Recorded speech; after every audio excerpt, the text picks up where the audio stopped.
Salut. J'aimerais raconter mon histoire. Je viens de retourner et de sortir de la cour. J'avais une audience parce que ma fille elle était enlevée par la DPJ, Direction de la jeunesse. DPJ, Direction de la protection de la jeunesse au Canada, précisément au Québec. Je me suis représentée aujourd'hui sans avocat pour me défendre parce que j'ai plus aucune confiance en aucun système ici, inclus le système légal. Un système judiciaire qui nous a fait faire vivre une injustice, ma fille et moi, depuis un an. Et même, ils ne m'ont pas laissé parler durant la dernière audience. Aujourd'hui aussi, ils ont changé la date pour retourner mon enfant. Jusqu'à maintenant, depuis un an, il n'y a personne qui m'a demandé ma version de l'histoire. Donc, je vais vous la raconter juste en résumé. Depuis un an, ma mère, elle vivait avec nous, ma fille et moi. Elle a quitté en voyage. Ma fille et moi, on était tellement déchirés de cette séparation. Et on a tombé malade avec la fièvre. Soudainement, on trouve la police chez nous. Ils disent qu'elle s'est absentée à l'école. Malgré qu'elle ne s'est pas absentée plus que 10 jours consécutifs, ils ont brisé la loi. Ils sont présentés chez nous. Aussi, ces absences étaient justifiées à l'école, ce n'était pas une raison valide. La police, quand ils étaient présents chez nous, 4 policiers m'ont entouré et m'ont demandé de retirer mes vêtements devant eux, oui, pour m'humilier, oui. Et ils m'ont demandé de sauter dans leur auto pour m'emmener à l'hôpital, pour vérifier ma santé mentale. Et là, je ne comprenais pas qu'est-ce qui se passe. En même temps, ma fille, elle était enlevée par la porte du feu en arrière. Malgré que j'ai interdit tout le monde de sortir de chez moi avant de m'expliquer ou bien au moins appeler un avocat. En tout cas, tout ce qu'ils ont dit, que je dois me présenter à la cour et ils vont envoyer les détails par texto. En tout cas, je vois que tout le monde s'est enfiché de moi. Ils ont dit à ma fille qu'ils vont l'emmener en aventure quand elle a paniqué en voyant tous ces policiers chez nous. Puis ils lui ont dit que je suis malade et ma fille, elle croyait que je suis criminelle en fait. Je suis traitée comme une criminelle, by the way. Emmenée dans leur auto à l'hôpital pour attendre des longues heures sans mes vêtements avec la robe de l'hôpital pour que je quitte pas. Aussi, eux aussi m'ont demandé de retirer mes vêtements devant eux. J'ai trouvé personne pour m'aider. Vers minuit, il y avait un homme qui passait avec un stéthoscope. Je disais, ok, ça c'est un médecin. Je lui ai demandé 5 minutes de son temps pour raconter mon histoire. Et bien sûr, il m'a donné congé automatiquement. Il m'a donné, tout va bien avec toi, il vient de enlever ton enfant et tu es debout. Ben, il était aussi étonné et choqué que moi. Et c'est vrai, j'admets que personne ne m'a dit c'était quoi c'est mes droits et que des obligations à remplir, à respecter pour toute une année.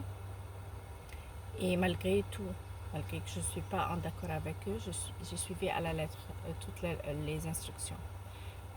Personne n'a répondu à mes questions jusqu'à maintenant pour clarification. J'étais dans un état de santé et de tristesse qui ne me permettait pas de lire leur rapport mensongère monté par une assistante de la DPJ qui est vraiment bonne à raconter des histoires de fiction et écrire des livres de fiction de nos vies.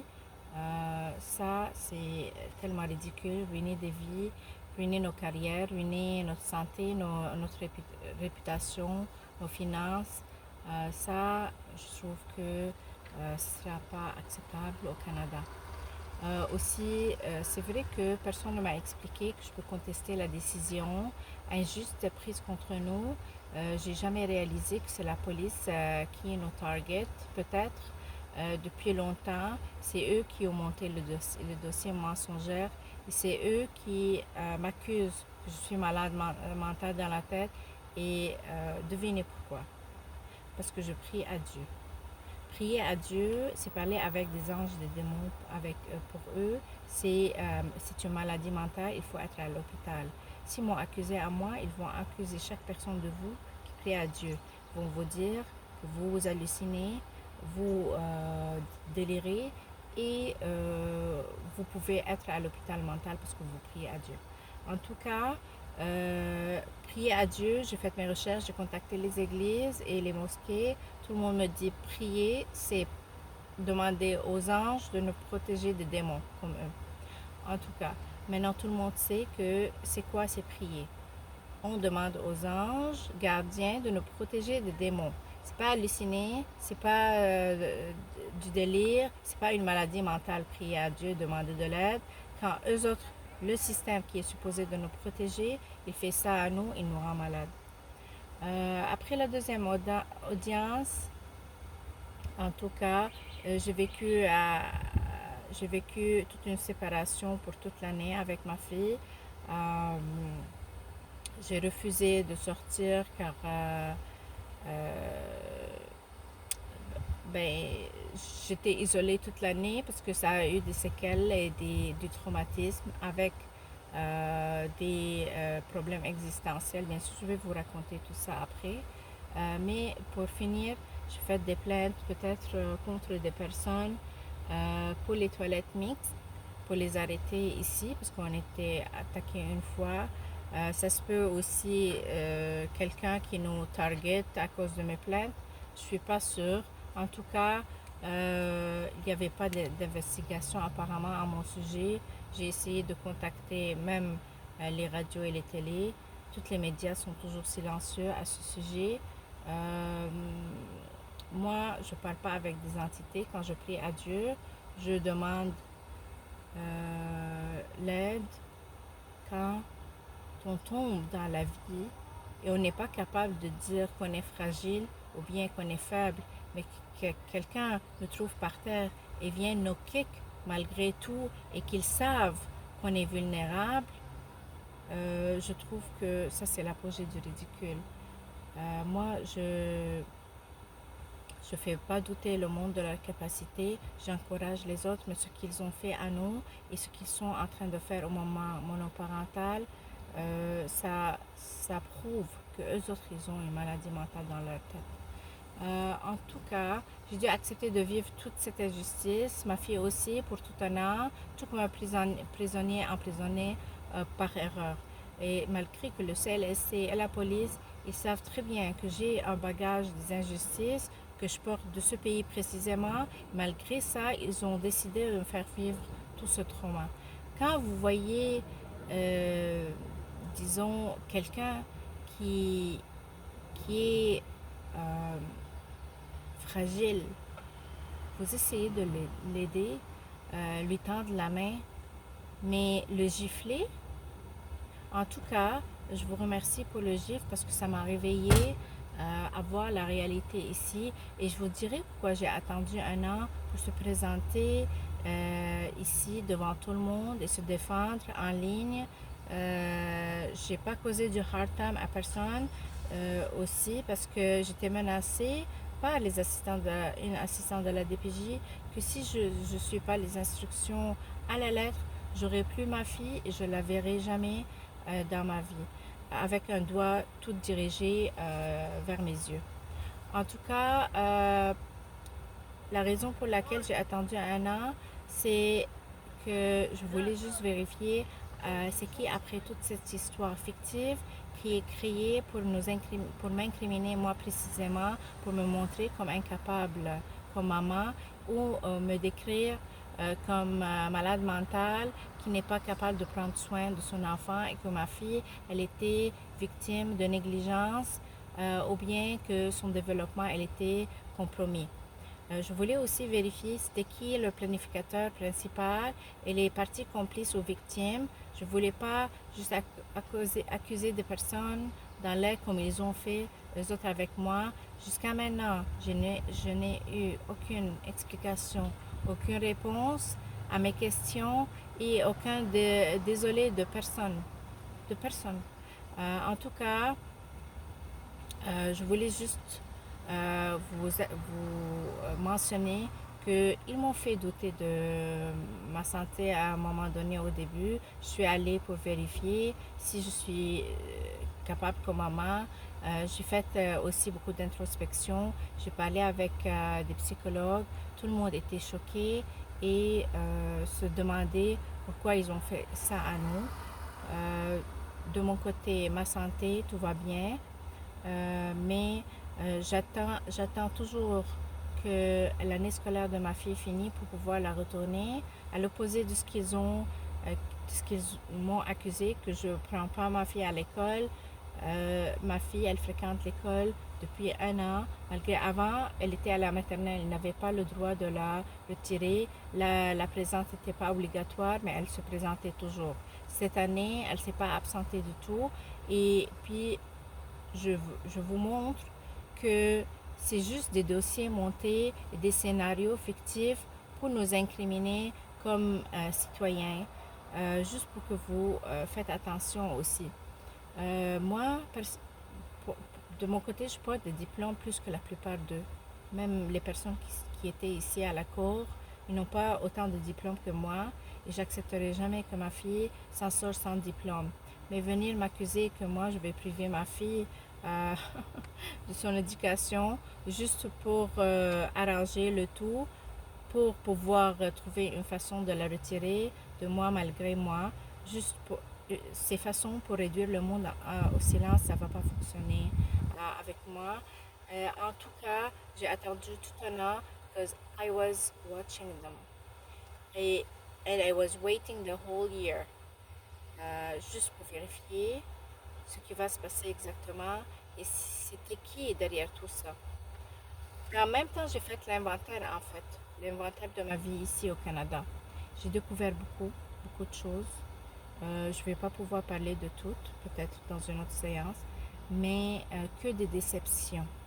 Quand j'ai appris la décision, moi, quand j'ai appris qu'ils vont me priver d'1 an de ma fille, je me questionnais et je me demandais pourquoi je suis venue au Canada. Je vais vous dire pourquoi.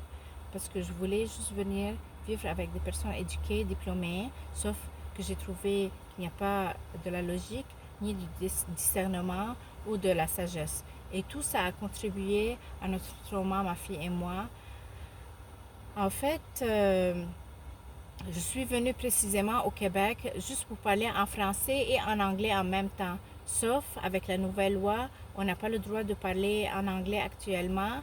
Ma fille aussi n'avait pas le droit de parler en anglais à l'école. Elle était éloignée de ses amis. Elle m'accusait à moi que je prive ma fille des amis et de parler avec le monde.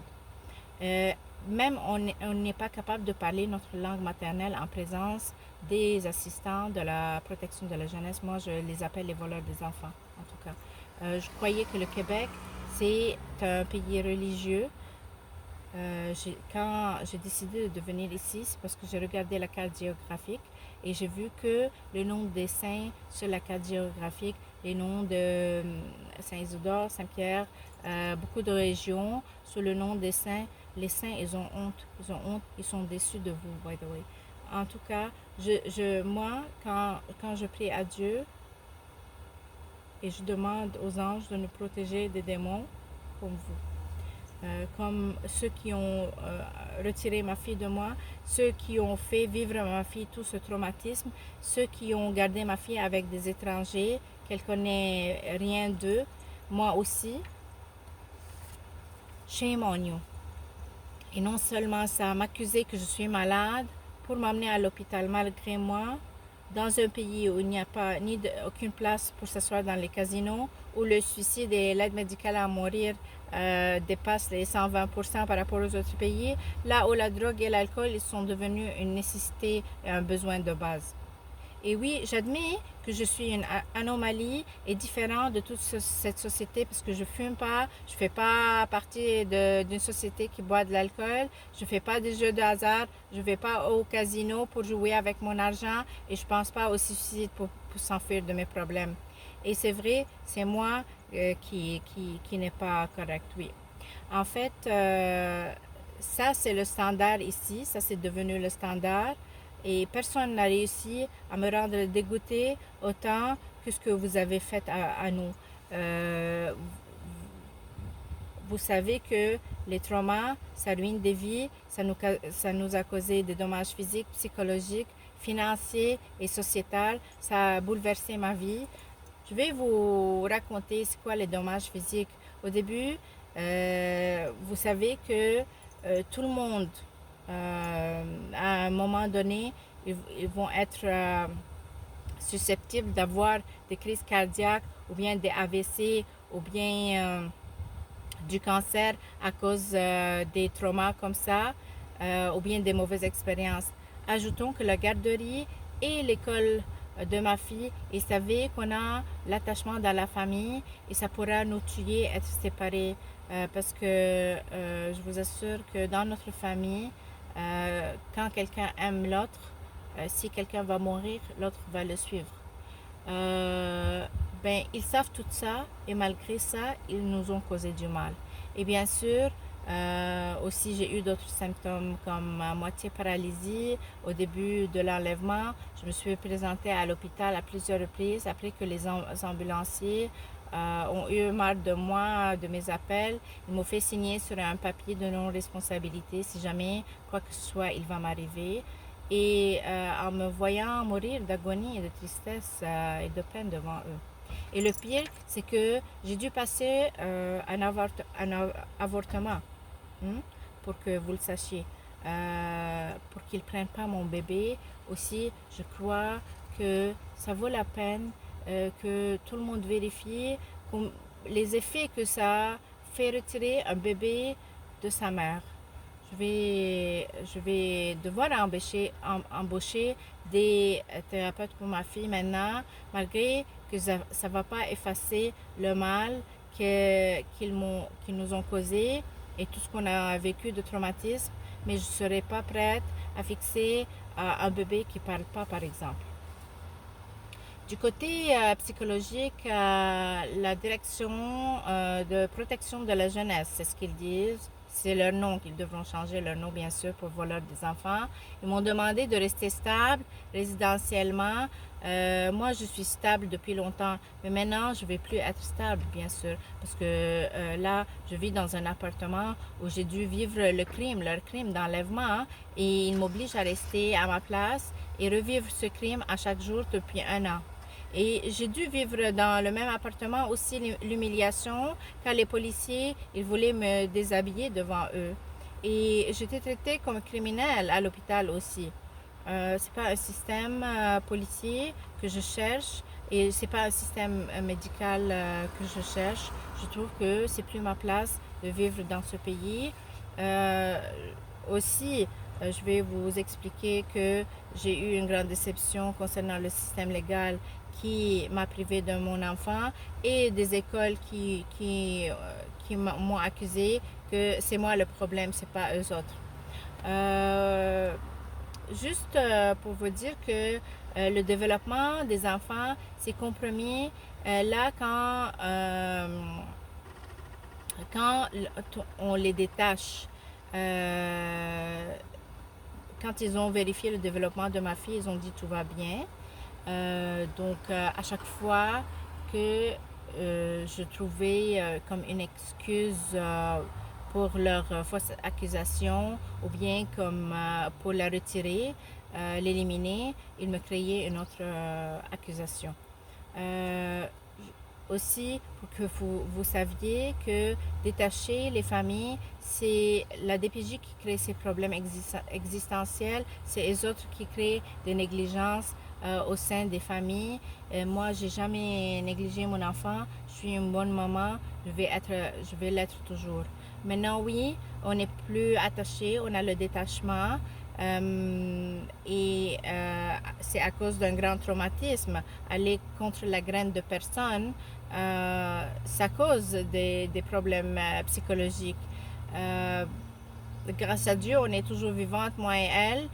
Elle, ils lui ont donné un toutou avec un cœur rouge et un pansement blanc sur le toutou, comme si ce toutou, il va fixer son cœur brisé en 1000 morceaux. Moi, j'étais pas morte comme il désirait, bien sûr. Et J'ai eu beaucoup de douleurs au cœur, bien sûr. C'est vrai que notre cœur, il était déchiré en mille morceaux sans doute, mais ça nous a détachés de tout, inclus le détachement de ce pays aussi. On n'a plus le sens d'appartenance à ce pays, ou bien à notre communauté, ou bien à cette société. Moi, j'ai déjà ramassé mes valises pour quitter.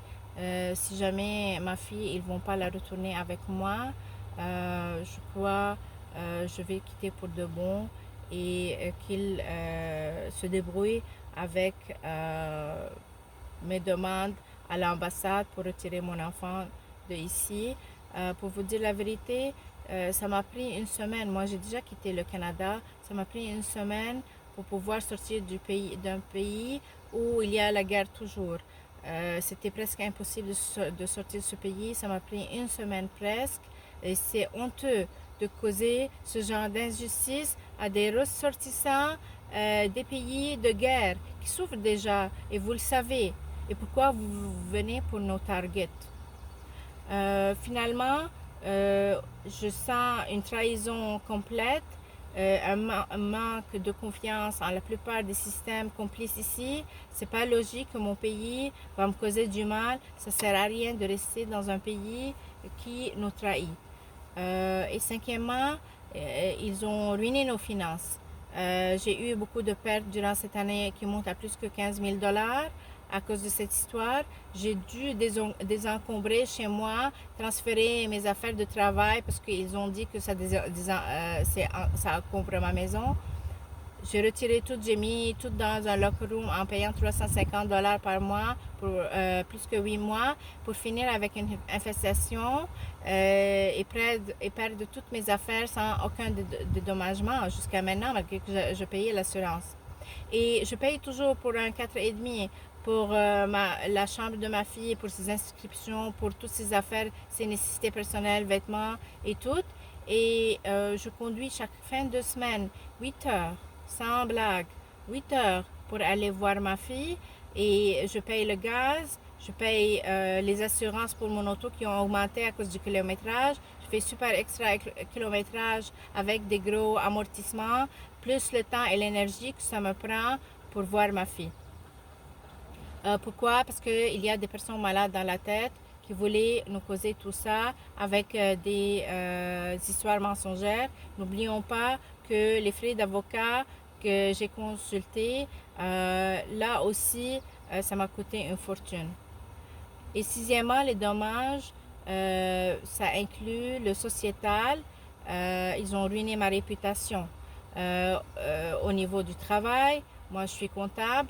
Il n'y a personne qui va avoir confiance en moi s'ils disent que j'hallucine et je délire. J'ai beaucoup de pertes au niveau du travail. Je vais perdre des clients qui vont croire que je suis folle. Et je vais ajouter sur tout ça que les raisons des compromissions qui sont pas valides, qu'ils ont mis dans les rapports mensongers c'est plein de contradictions et d'inconsistances. Au début, ils disaient que je parle avec des anges. Dans un autre rapport, ils disent que je vois des anges et des démons. Dans le troisième rapport, je parle et je vois avec des entités. Vraiment, ça paraît que c'est bien confectionné. La deuxième chose, ils ont utilisé l'absentéisme de ma fille qui était présente presque à tous les jours à l'école, malgré que la présence elle n'était pas obligatoire. Elle allait parfois à la moitié de la journée et personne ne m'a expliqué que la moitié de la journée, ça sera considéré comme un absentéisme. S'ils ont manqué à leur devoir, c'est pas de ma faute à moi pour venir m'accuser qu'elle est absente. Même à la maternelle, c'est pas obligatoire et ils l'ont pris contre moi juste pour créer des excuses pour pouvoir la retirer malgré moi. Pour peut-être assassiner notre caractère. Je sais pas c'était quoi les excuses. Peut-être j'ai refusé de sortir avec quelqu'un, je sais pas. Mais ça se voit très bien que quelqu'un est en train de nous causer tout ce mal dans notre vie. Et en plus, les absences étaient pour des raisons de maladie, pour que vous le saviez. C'était tout justifié. Et elle n'était pas absente plus que 10 jours consécutifs, comme j'ai déjà expliqué. Mais malgré ça, la DPJ, ils ont sauté chez nous à la maison. J'ai des preuves de sa présence, son absence justifiée sur une application et j'ai déjà vérifié tous les messages avec l'enseignante. Tout est justifié et c'est que des mensonges qu'ils ont créés pour nous piéger. Le pire, c'est que chaque fois que j'éliminais une accusation, un autre motif était créé par les assistants de la DPJ, que ça a commencé à paraître vraiment flagrant, leur rapport. Et ça fait tout un an, que ma fille et moi, on a enduré de rester tout éloignés avec tous ces dommages. Elle a vécu avec plusieurs familles d'accueil, 3 familles et des étrangers en 1 mois et demi, la pauvre. Et en plus, elle parlait l'anglais, eux autres, ils parlent le français, elle comprenait rien, ils comprenaient rien d'eux. Ça c'est un gros crime contre nous. Je vais vous raconter dans une autre séance tous les crimes qu'on a vraiment vécu. Et je vous assure que même s'ils vont éloigner ma fille jusqu'à ses 18 ans, elle va retourner chez sa mère malgré tous les doutes que les assistants de la DPJ ont plantés dans sa tête. Et ils nous ont supervisés durant toute l'année. Chaque fois qu'on avait une visite pour 1 heure ou 2 heures, on était sous supervision pour vérifier qu'est-ce que je parle avec ma fille. Ils ne voulaient pas que je dise à ma fille, c'est pas de ma faute que maman elle n'est pas malade, elle n'est pas criminelle. Ils voulaient garder dans la tête de ma fille que sa maman elle va pas bien pour l'obliger à s'éloigner de sa mère pour qu'elle retourne jamais chez sa mère, en croyant que sa mère elle l'a quitté. En tout cas, moi, je vous assure que c'est pas une solution pour cacher la violence et les mensonges que vous nous avez fait vivre. Je ne vais pas excuser personne de vous pour ce que vous causez au monde. On a enduré pas seulement le cauchemar d'être séparés, mais le cauchemar de découvrir qu'un tel système existe et que les autres systèmes sont complices aussi. Si je quitte ce pays, j'aurai aucun regret, aucun. Et je vais porter que des séquelles à vie, avec des poches vides et toute déçue et brisée de l'ampleur de la trahison et de la déception et de cette expérience traumatisante. Je crois que ce n'est pas l'image que vous voulez refléter du Canada aux autres pays. Pour moi, inclut tout le mauvais temps, la discrimination, la pauvreté, le vandalisme, les fraudes, les scams. Ça devient très, très lourd comme bagage. Je vous demande de retourner ma fille qui était victime de votre complot, de vos maladies mentales. On n'est pas obligé à nettoyer la saleté de vos crimes et de la saleté de vos actions et la saleté des actions des personnes malades dans la tête ou bien psychopathes qui viennent chercher des victimes. Je n'accepterai pas de tomber la victime de personne. J'accepterai que personne touche à ma fille, qui osera piéger des juges avec des faux scénarios et à monter des dossiers fictifs et à parler de nous de cette façon. Il va pouvoir parler aussi de la DPJ de la même façon. Tout ça pour nous assassiner. Vous nous avez assassinés psychologiquement, physiquement, financièrement, de toute manière. Je demande que vous venez me rejoindre le 8 septembre 2025 devant la chambre de jeunesse à rue Bellechasse pour dire non à l'injustice que vous allez peut-être être victime, vous aussi, si vous priez à Dieu. Donc, on va dire non, prier à Dieu, c'est bon, on n'hallucine pas, on ne délire pas, on n'accepte pas d'être victime de ce système qui nous silence malgré nous. Et je vous attends. Merci de m'avoir écouté.